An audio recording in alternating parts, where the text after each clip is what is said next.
Amol is gewen a Meiser, die Meiser is gar nicht freilich, die Meiser hebt sich auch nicht mit a jüdische Melech. Once upon a time, there was a story. And the story was not a happy one. The story was about a Jewish king. The king had a queen, and the queen had a vineyard. And in that vineyard there was a tree. The tree had a branch. The branch had a nest. And in the nest lived a bird. The king died. The queen was heartbroken. The branch broke, and the bird flew away from the nest. Der Melech hat gehabt a Malke, die Malke hat gehabt a Weingarten, in Weingarten ist gewesen a Bämele. Lulinke, mein Kind, Lulinke, mein Fegele, Lulinke, mein Kind, ich hab ein geboren als a Liebe, wer ist mir und Wind?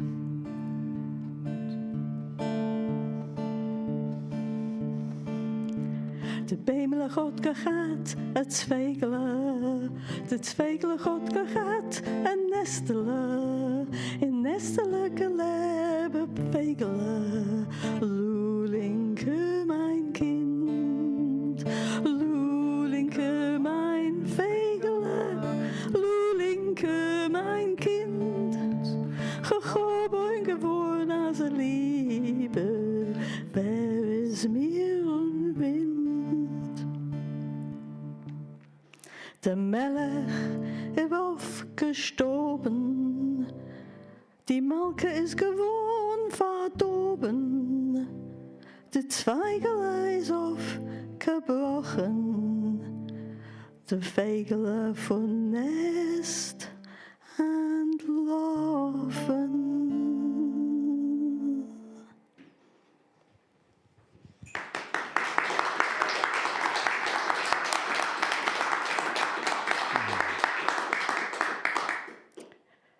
There was an old woman, and she'd been traveling a long time. She'd gone from village to village, from village to town, from town to city, and she eventually came to this village. She was tired. She was very dirty. Her clothes were in rags. She was hungry and she was thirsty. So she went up to the first door that she saw, and she knocked on the door. The door opened, and she said, "Could you give me a little something to eat, something to drink? Maybe somewhere I could lay down my tired bones?" And the person who opened the door took one look at her and slammed the door in her face. So she went to the next door, and the same thing happened, and the next, and the next, and the next, until she gave up. And she went down to the center of the village and sat on a low wall and put her head in her hands. Then, all of a sudden, there's all this noise, and people come running out of their houses. They were carrying cushions, they were carrying trays of food and drink. And the old woman wondered, who on earth could this be that they're bringing all this out? And they'd be saying, "Oh, look who's here, look who's here." Maybe it's a celebrity, or maybe it's the son of the king, or maybe somebody who had been lost and they thought they would never see again, and he'd come back. Who is this? Now, when all the noise and the calamity had died down and everybody had gone back into their houses, and the young man on this beautiful white horse got off, and the old woman came up to him and said, "How come that people so want you? Who are you?" And the young man said, "Well, my name is Story. And when I come into town, everybody wants me. They want to invite me into their houses. And, old woman, who are you?" And she said, "Well, my name is Truth, and nobody wants me."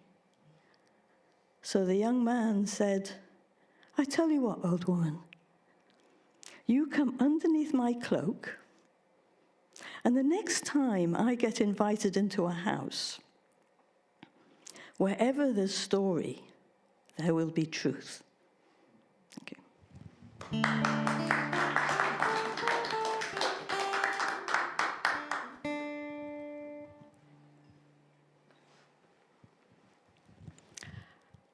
When I was very, very small,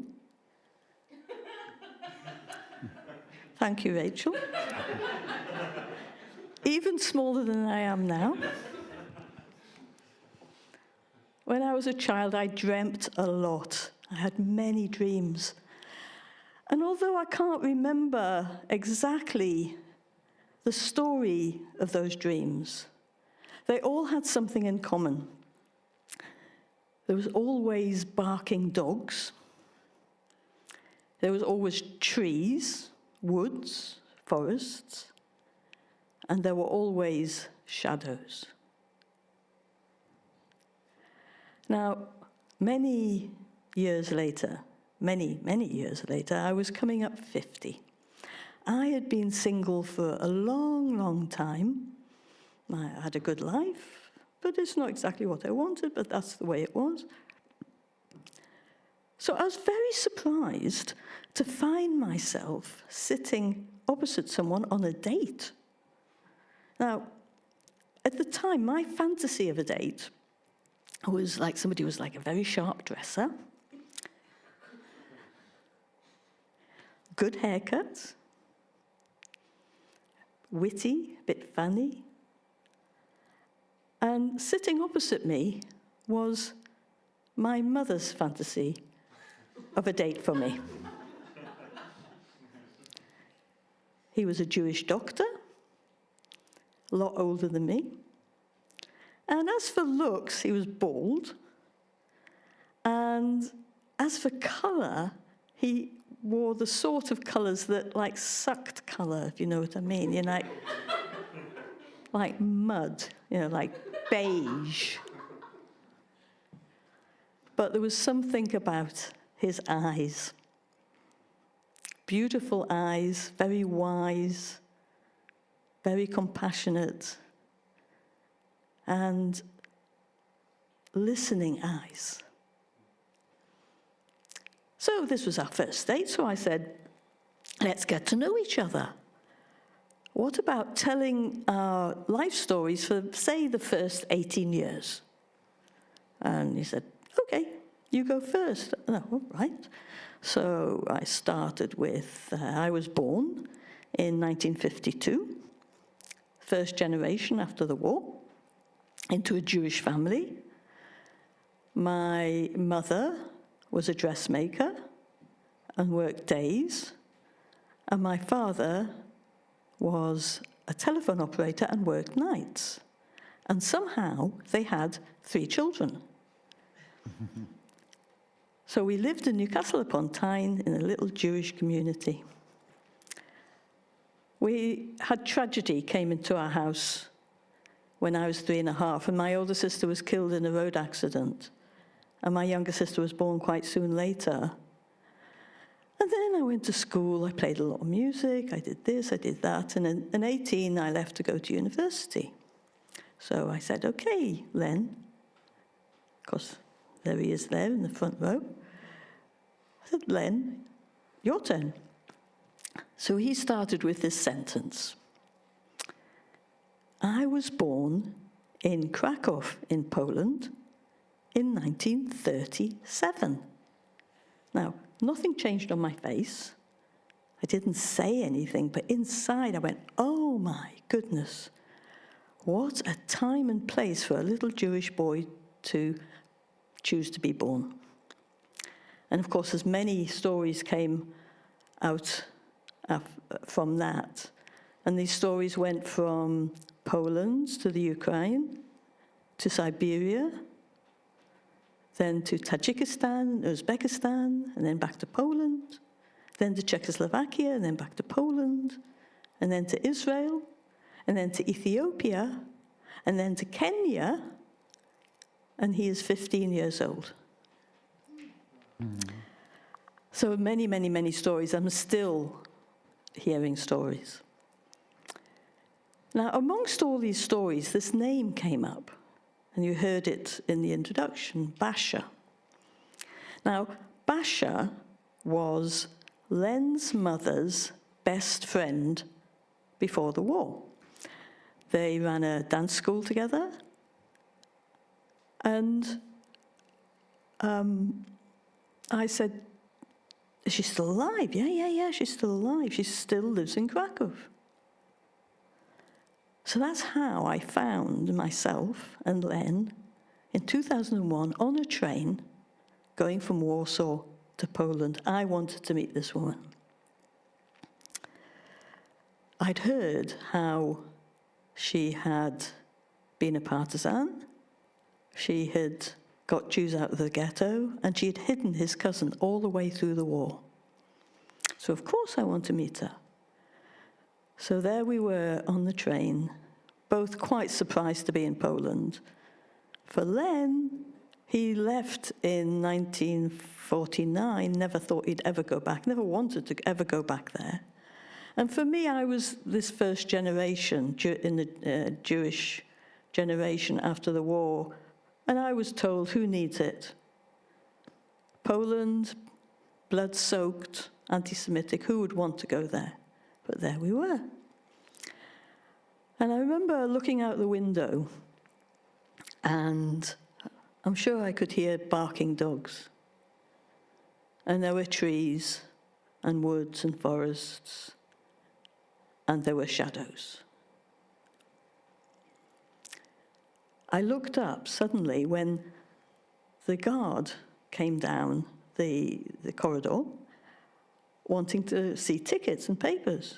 And I had to say to myself, this is 2001, this is not 1941, this is 2001, this is not 1941. And then we arrived in Krakow, and we were met by Basha's daughter, Kasia, Basha and Kasia.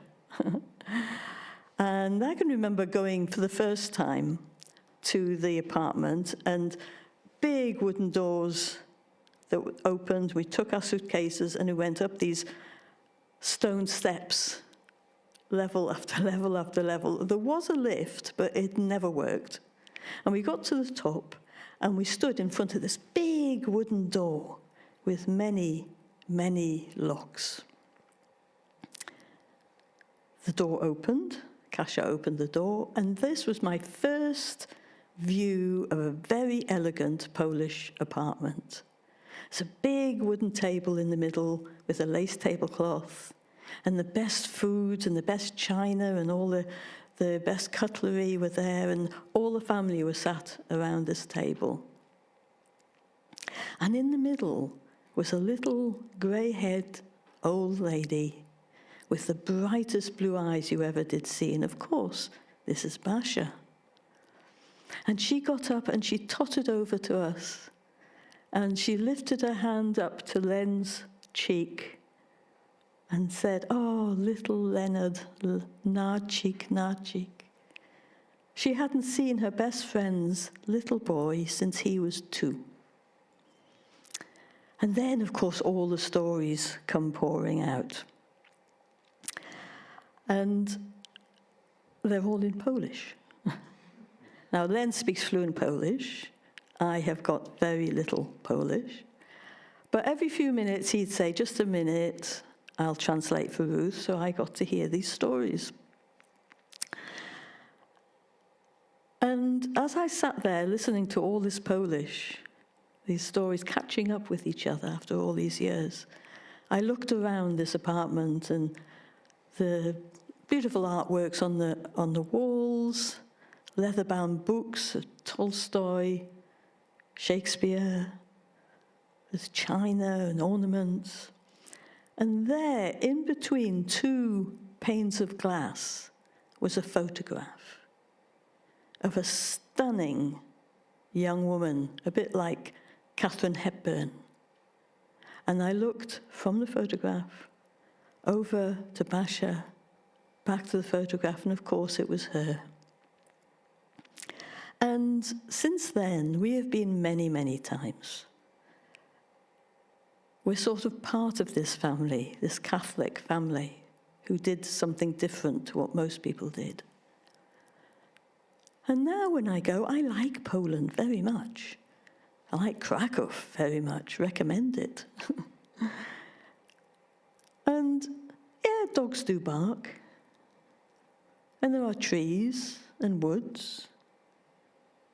And there are definitely shadows. Thank you.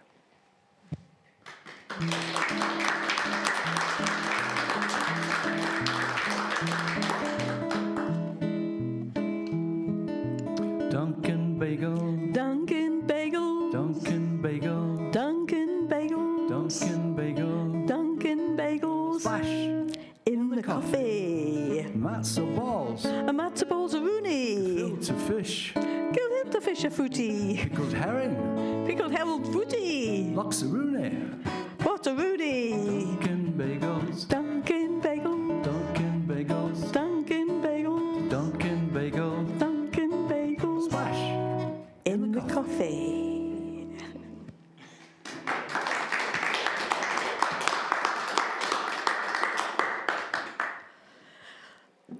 There are many, many stories about the wise ones.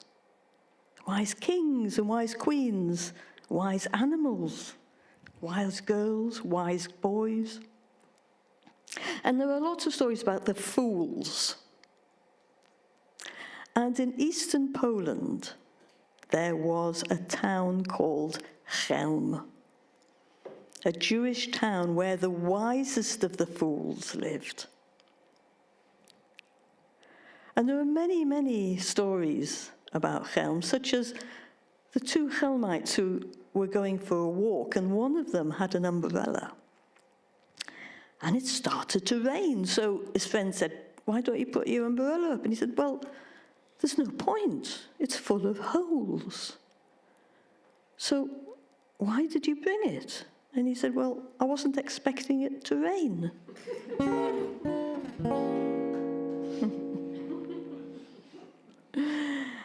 And then there are many stories of the inhabitants of Chelm.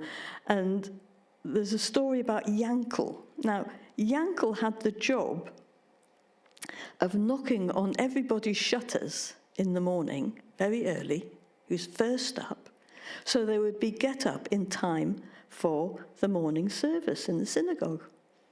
And he loved his job. And he'd been doing it many, many years, and people liked him. But he was getting old, and it was getting a bit difficult. And he had a bit of a problem, because he didn't want to give up his job. He needed the money, but he also liked his job. So in Chelm, when anybody had a problem, they took it to the town council. And they sat, and they thought. And as they thought, they pulled their long beards, if they had one. Could you please pull your beards? Thank you. They pulled their beards. They scratched their heads. Could you scratch your heads? Thank you. They knitted their brows. And they thought, and they thought, and they thought, until they came up with a solution. And this solution was so clever. These wise fools. Everybody was told to take down their shutters, take them to Yankel's house, take them up to his bedroom, so he could knock on everybody's shutters without ever getting out of bed.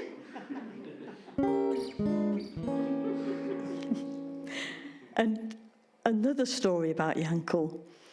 It was many, many years earlier, and the first snows had fallen, and the leader of the town council looked out, and he thought, oh my goodness, this dirty, fall-downing, muddy, ramshackle place looked so beautiful, like when the snow first falls.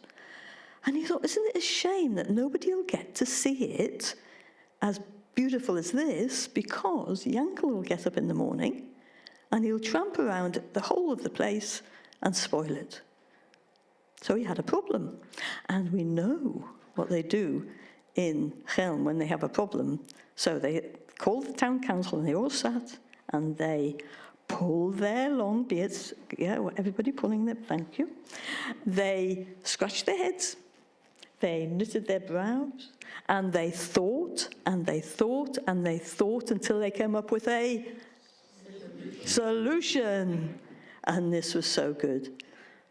They ordered that a table be brought so Yankel could stand on the table and not spoil the snow. And they asked for 4 volunteers to come and carry it around the town. Thank you.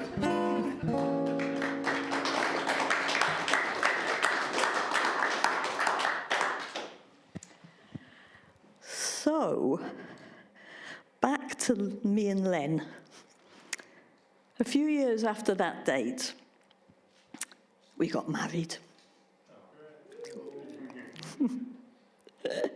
And I can remember coming in to the hall with my sister on one side and my best friend on the other. And there in the middle of the hall was the chuppah, which is the canopy under which Jewish couples get married. And you can see behind me, that's my chuppah. And it was a friend of mine, I didn't know they were going to do this, sent a white satin square to different people, friends and family, and asked them to embroider them. So there's a whole load of Jewish words. It's a rainbow. I think my sister, did the rainbow, There's the word chai for life. There's rina, joy. Gila, another word for joy. Shalom, peace, etc. There's a friend of mine who is an expert of Jews of China.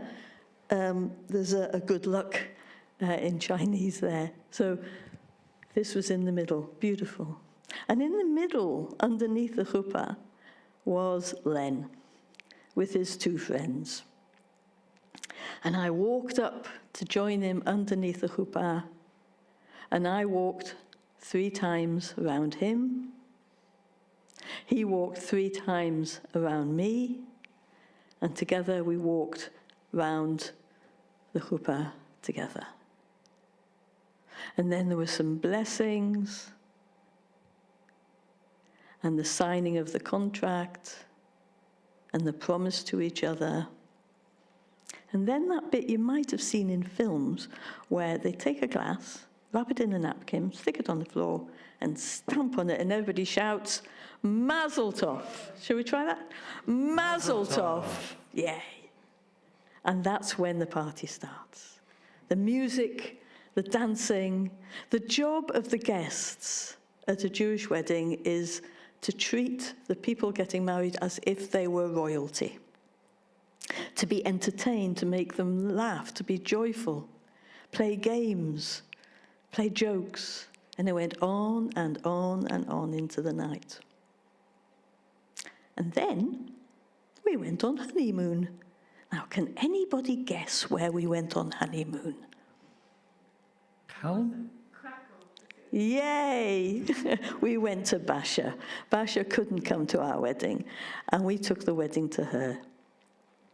And I can remember that sitting around this big table with me and Len and Basha, and it just so happened Max, who is Len's cousin, who Basher had hidden all the way through the war. He was there with his family. And I was sitting there with my wedding dress, and Len was in his finery. It was quite an occasion. And not only was it our honeymoon, but it was also happened to be Basher's 90th birthday. And it wasn't only our honeymoon and Basher's 90th birthday, but Max and family were there.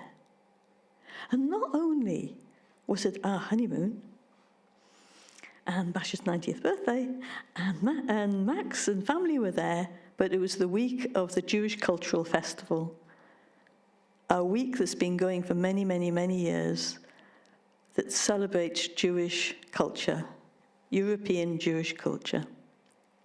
They sing Jewish songs, listen to Jewish stories, dance Jewish dances, eat Jewish foods, and it goes on, a wonderful, wonderful occasion. I recommend it.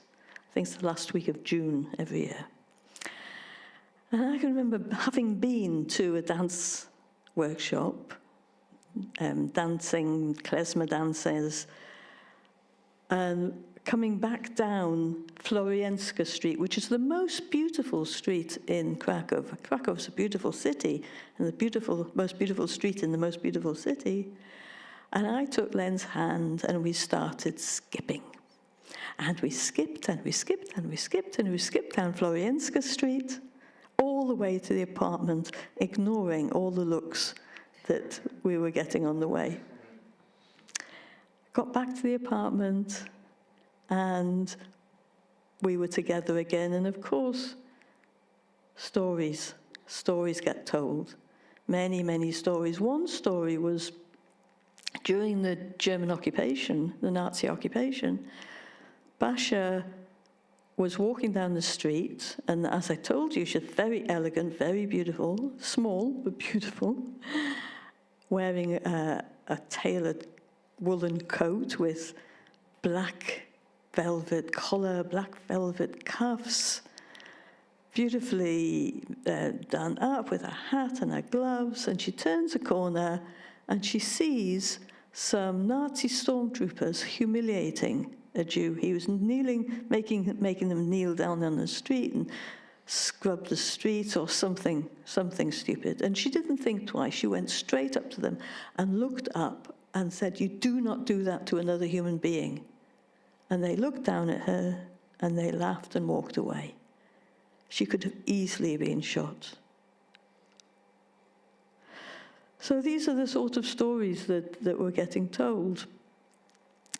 And as I said, I've listened to lots and lots of Polish stories, and I don't quite know, of course I don't know what they're saying, because I don't speak Polish. I've got a few words, but I do know when it's a funny story or a frightening one or serious one. And Basher was talking about something that made the hairs on the back of my neck go up. And I said, Len, what's she saying? And she was talking about the time between the wars when life was good for people like her. She was a dancer, had a dance school, and her friends were artists, and life was good. And she said it didn't matter to her if her friends were gay or Jewish or whatever. A human being is always a human being. And that is when she said, a flower is not a rat. You're allowed to clap.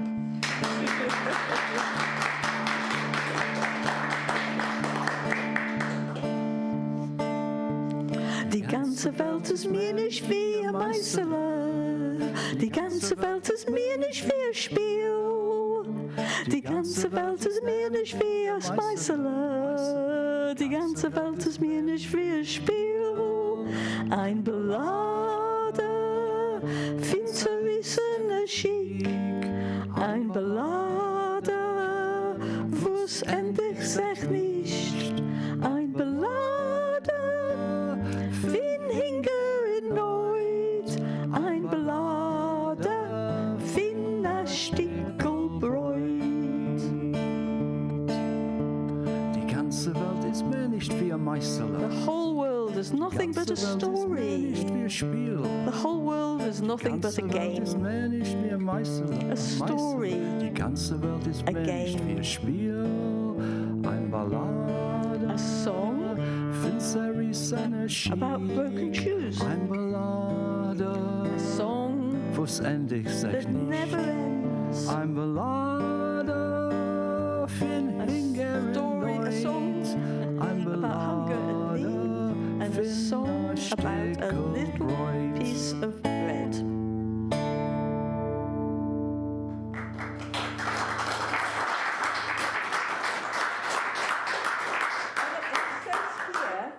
There's a break. So you have 15 minutes, go down and get yourself a cup of tea or whatever you want, and be back here no longer than 15 minutes. Okay? Thank you.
You're listening to East Leeds Community Radio.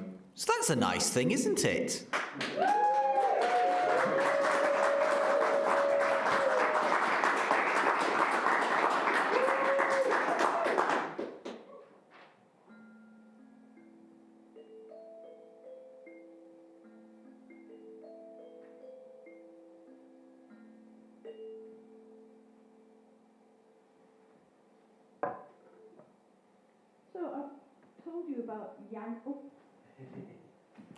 I'm not used to having a microphone, that's the problem.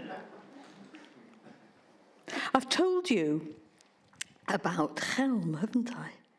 Well, there's somebody else who lives in Chelm called Mendel. Now, Mendel was a shoemaker. And when he wasn't making or mending shoes, you'd often see him down in the marketplace indulging in his favourite occupation, which was listening into other people's conversations. Now, nobody here does that, do they? No. Well, one day he was in the marketplace and he saw over in the corner a group of people talking very, very excitedly about something, and he couldn't resist. So he sidled over and he leaned to hear what they were saying, and they were talking about Warsaw. Oh, Warsaw, what a city, what a wonder. The people, the buildings, the streets, everybody should go to Warsaw at least once in their lives. And out of their mouths and into his ear and round his head went. He saw Warsaw, she saw Warsaw, I want to see Warsaw. And as he started walking home, he started singing this song. He saw Warsaw, she saw Warsaw, I did little I. He saw Warsaw, she saw Warsaw, I did little I. He saw Warsaw, she saw Warsaw, I did little I. He saw Warsaw, she saw Warsaw, I did little I. And that night, when he was sitting round the table with his wife, Rivka, and his two children, Sora and Avram, he talked about Warsaw. Warsaw, Warsaw, Warsaw, the people, the buildings, the streets, Warsaw, Warsaw, Warsaw, Warsaw, Warsaw, until his wife went, enough! I'm up to here with Warsaw.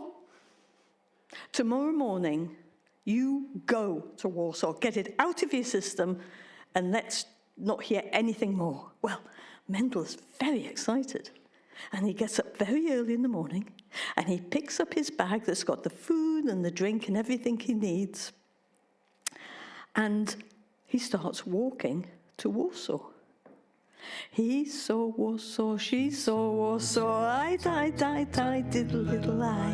He saw Warsaw, she saw Warsaw, I did little I.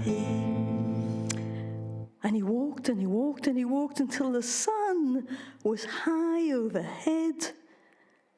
And he was a bit tired and he was hungry and thirsty. So he thought, I'll take a break. So he sat down by the roadside. And he started eating and drinking and eating and drinking. And then he thought, I'll just take 40 winks, just have a little nap. So he started lying back, closing his eyes, and suddenly he sat up, went, oh my goodness, what would happen if I woke up and I forget which way's Chelm and which way's Warsaw? So he had a problem, and we know what they do in Chelm when they have a problem. He pulled his beard, because he had one. Very good. Oh, such a good audience. And scratched his head, and he knit his brow, and he thought, and he thought, and he thought, until he came up with a solution. And the solution was, 1 second. being the wise fool that he was, he took off his boots and he put them down with the toes pointing to Warsaw and the heels pointing to Chelm. So when he woke up, he could just get up, put his boots on, and start walking. Brilliant. So he lay back, he closed his eyes, and he went into a deep sleep and had a dream of Warsaw, the people, the buildings, the streets. Unknown to him, a big wagon came along the road. It had been in the forest and it was laden with trees and trunks and branches and twigs, trailing right down to the ground. And as it passed Mendel, it caught the toes and turned them round. Little while later, Mendel wakes up for a minute. He's not quite sure where he is. Oh, yes, I know. I'm on my way to Warsaw. Oh, how wonderful. Now, which way is Warsaw? He looked down his boots, puts them on, and he started walking. He saw Warsaw, she saw Warsaw, I did a little lie. He saw Warsaw, she saw Warsaw, I did a little lie. And he came down the hill and into the town of Warsaw. And it was as wonderful as they said. It was the sort of town you felt at home in. People smiled at him, and he thought, I wonder what the synagogue's like. Now, being such a wonderful town, he didn't have to ask anybody. He knew his way. He found his way to the synagogue. And he went in, and it was even more beautiful than the one in Chelm. And sitting at the bottom, fast asleep, was the gabbai, was the caretaker, who woke up when Mendel came in and said, "Oh, Mendel, I thought you'd gone on your travels." Well, Mendel's amazed, because not only does the gabbai look like the gabbai in Chelm, but there's another Mendel that looks just like him in Warsaw. And in a bit of a daze, he left the synagogue and starts wandering around the streets until he finds himself outside a house. It looks just like his house, back in Chelm, and there's two children playing, look just like his children. They call each other the same names even. So amazing. Avram, Sarah. The door opens, and a woman that looks just like his Rivka says, "Oh, Mendel, you're back earlier than I thought you'd be. Come on in, we're just about to eat." Well, he knows there's another Mendel, so he doesn't say anything, and he just follows this woman into the house. And they sit down and have their evening meal. And Mendel doesn't say anything. Very unusual, but he doesn't say anything. Children go to bed. And then this woman starts going upstairs. So what does Mendel do? He doesn't know what to do. He just follows her and follows her up the stairs. And that night he lay on the bed, absolutely terrified that the Warsaw Mendel was going to come and catch him in bed with his wife. And it went on like that for days and weeks and months.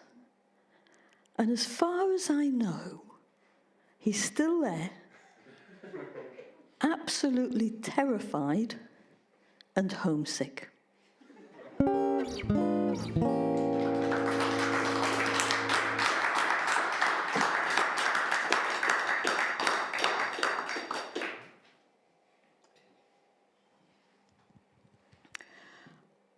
Once upon a time, there was a little boy called Max. And Max lived in the beautiful city of Krakow with his mother and his father and his sister Lucy. Now, his father would often go away on business, And Max was only 6, so he didn't know what business was, but he did know that in a few days' time, his father would come back and have a present for him. One day, his father had to go away on business. And so Max stood with his mother and his sister and waved and waved and waved until his father got smaller and smaller and smaller, and he was still even waving when you couldn't see him anymore. A few days later, dark clouds gathered over Krakow, and a terrible storm broke out. And from the west came a rumbling as the monsters rolled in. These monsters were called the Nasties,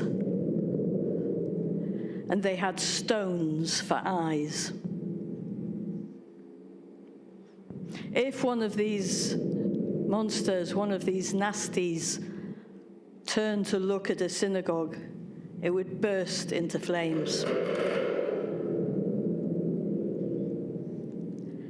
If somebody got caught by the gaze of a nasty, they would disappear. Max's mother got caught by the gaze of one of the nasties, and she disappeared. His sister Lucy took him by the hand and ran through Krakow from hiding place to hiding place and up the hill to where the wise woman lived. And Lucy knocked on the door, and Basha opened it. And Lucy said, "Can you look after him? I can't look after him anymore." And Basha said, "Of course." And then Lucy got caught by the gaze of one of these nasties, and she disappeared. Basha took Max in and sat him down and said, "You're to live with me now. And you must do exactly what I say. If there's anybody anywhere near, any other person, you must pretend that you can't hear. You must pretend you're deaf. And you must pretend you can't speak. Do you understand?" And Max just nodded his head.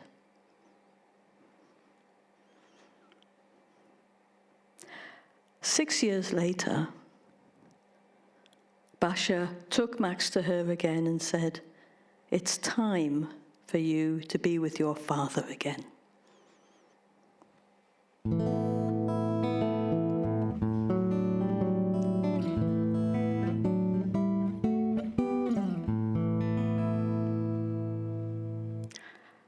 William Perlmutter stood on the dockside in New York, and he watched as another ship docked, and down the gangplank came all these people with their bags and their cases and their packages.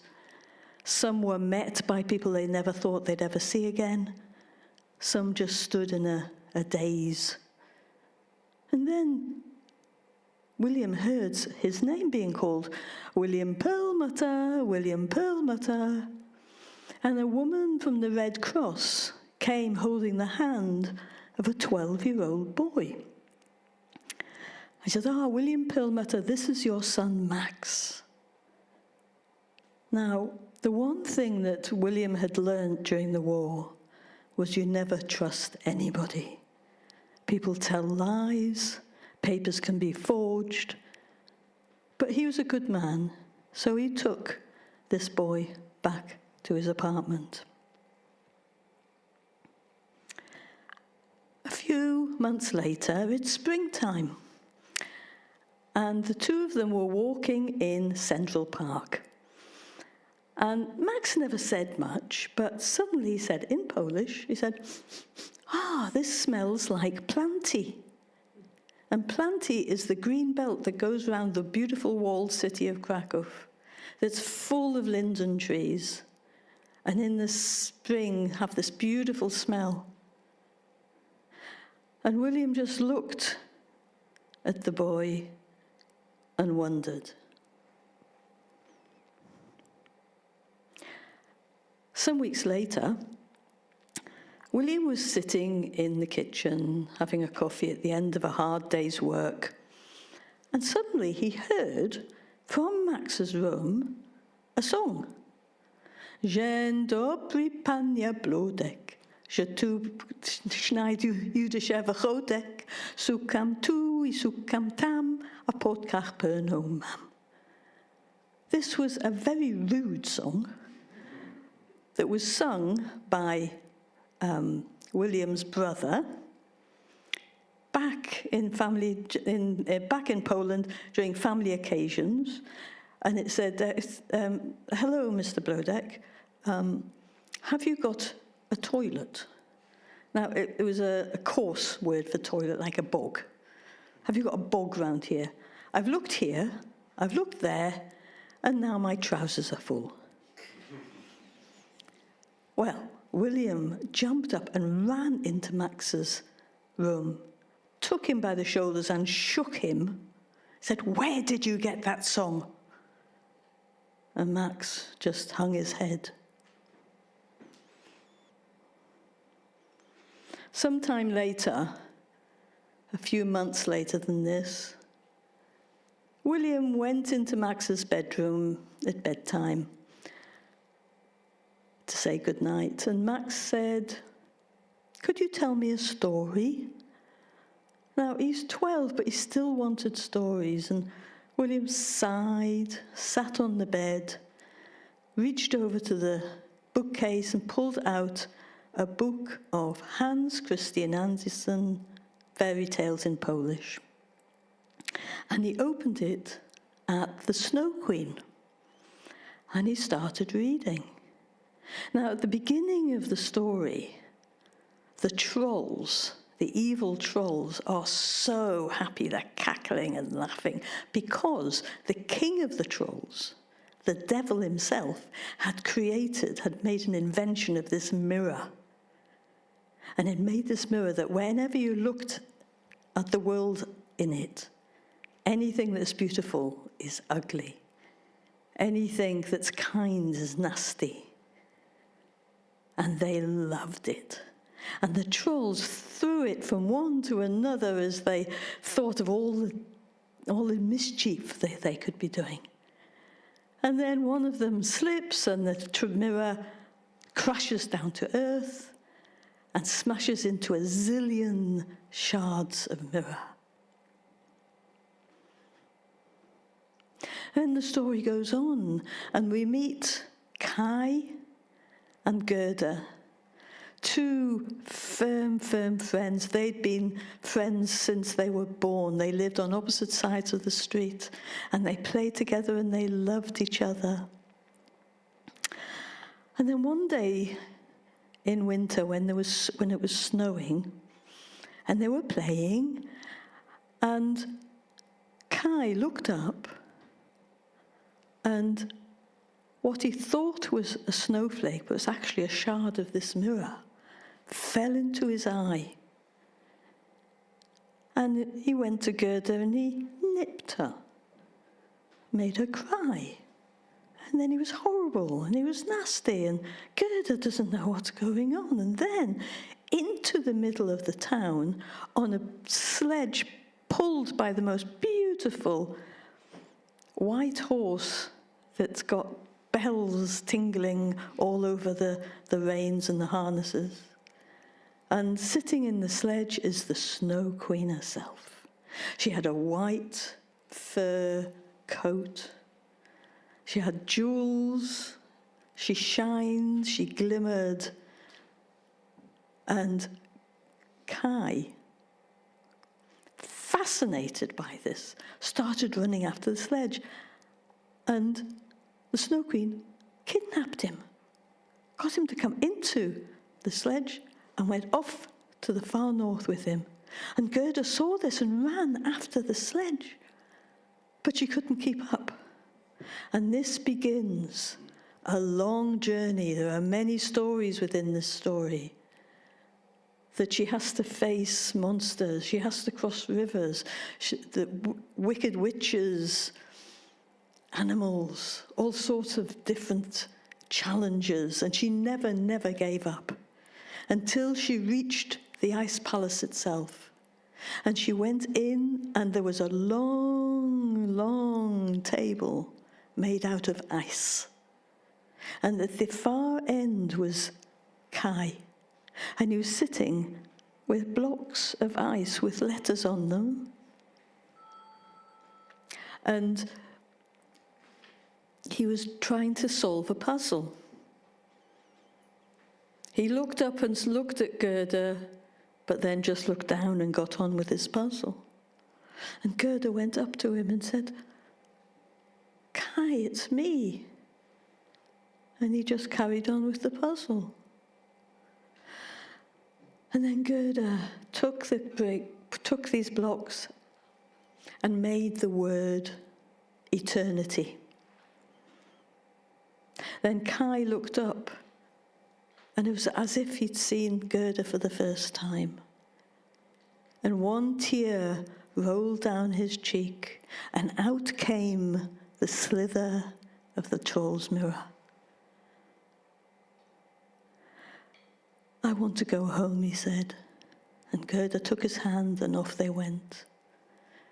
The Snow Queen vanished, the ice palace disappeared, and the story ended. And William closed the book and looked down at the boy, who had fallen asleep a long time before.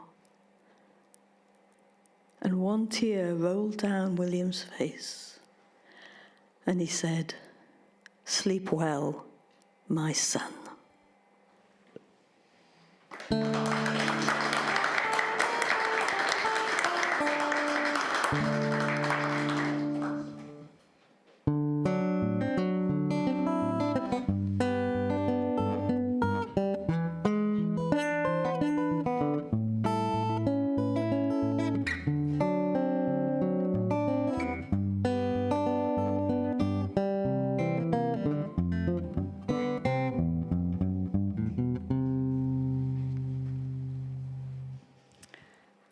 Once upon a time, there was a spark. The spark was born out of love, out of hope, and out of fear. When love, hope, and fear danced together, jostling and jiving, the spark was ignited. When the music started, fear was first up on the. I'll just move this so I can see it. So what a dance. Fear jumped up when the music started and hopped from foot to foot. And then as the music got faster, the dance of fear got wilder, sometimes throwing herself through the air, sometimes smashing into walls. It could have gone on like that for a long time if hope hadn't tried to join in.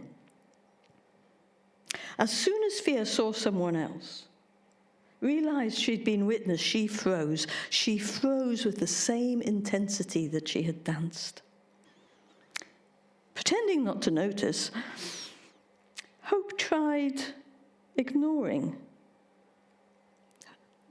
fear, but it couldn't do that for very long.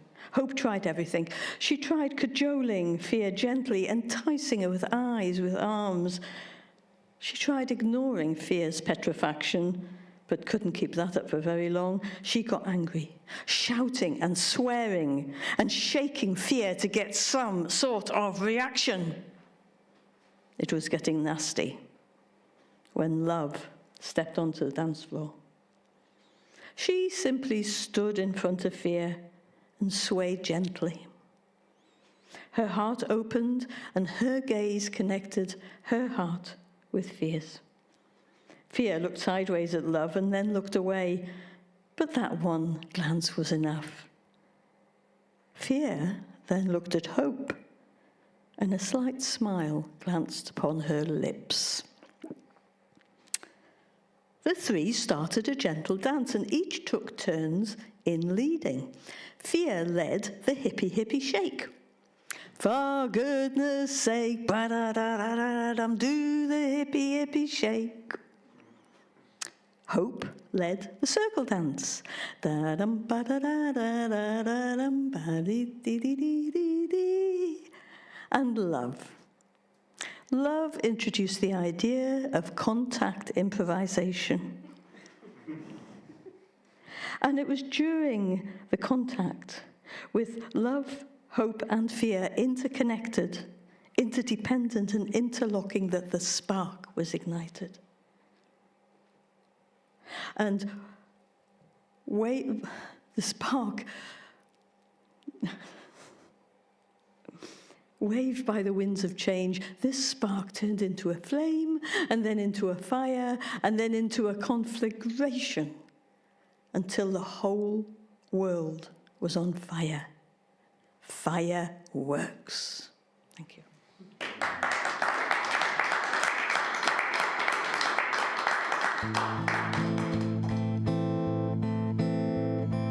Tumbala, tumbala, tumbala like a tumbala, tumbala, tumbala like a tumbala like a spielballa like a tumbala like a freilich soll sein. So this is a song, it's another story song, and it's about a boy who wants to ask a young woman out, and he doesn't want to shame her, so he thinks, what can I do? And he comes up with the idea of asking 3 riddles.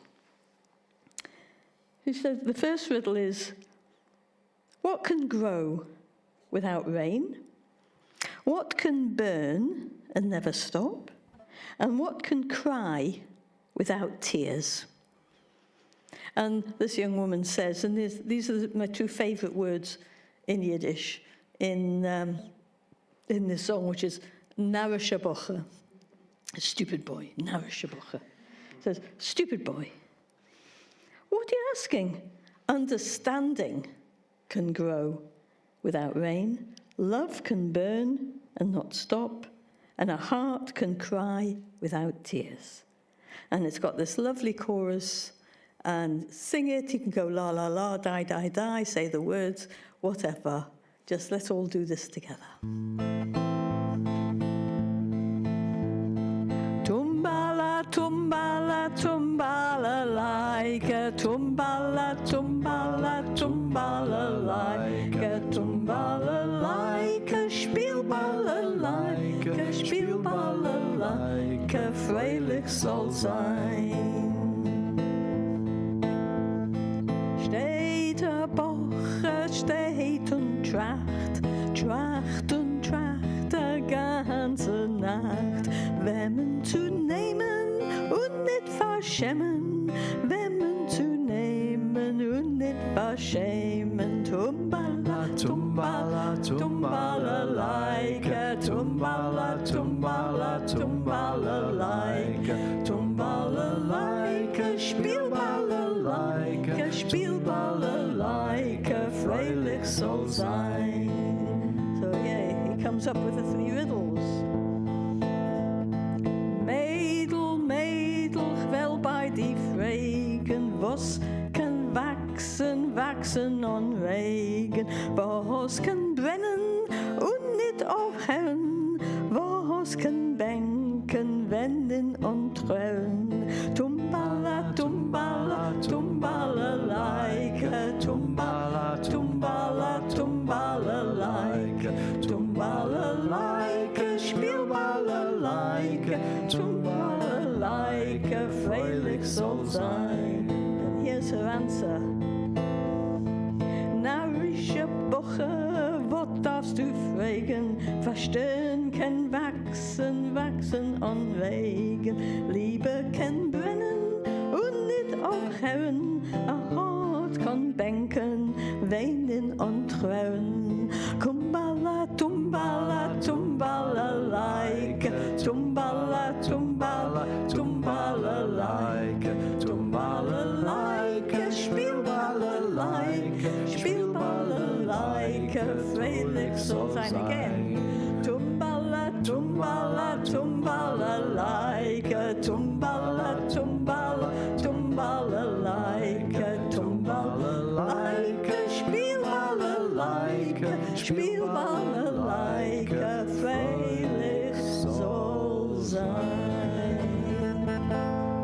should be happy. Thank you.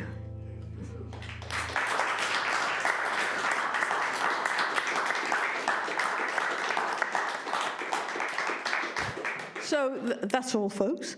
I like to hear the immediate reaction that people have. So there will be some paper and pencil downstairs, yeah? So a little something, you liked it, you hated it, whatever, but it's good for me to have something of what you got from this. And I'm happy to talk to anybody. Oh, it's here. They're not down. They're not down. They're not downstairs. So that would be really nice. And I hope you enjoyed it. Thank you very much.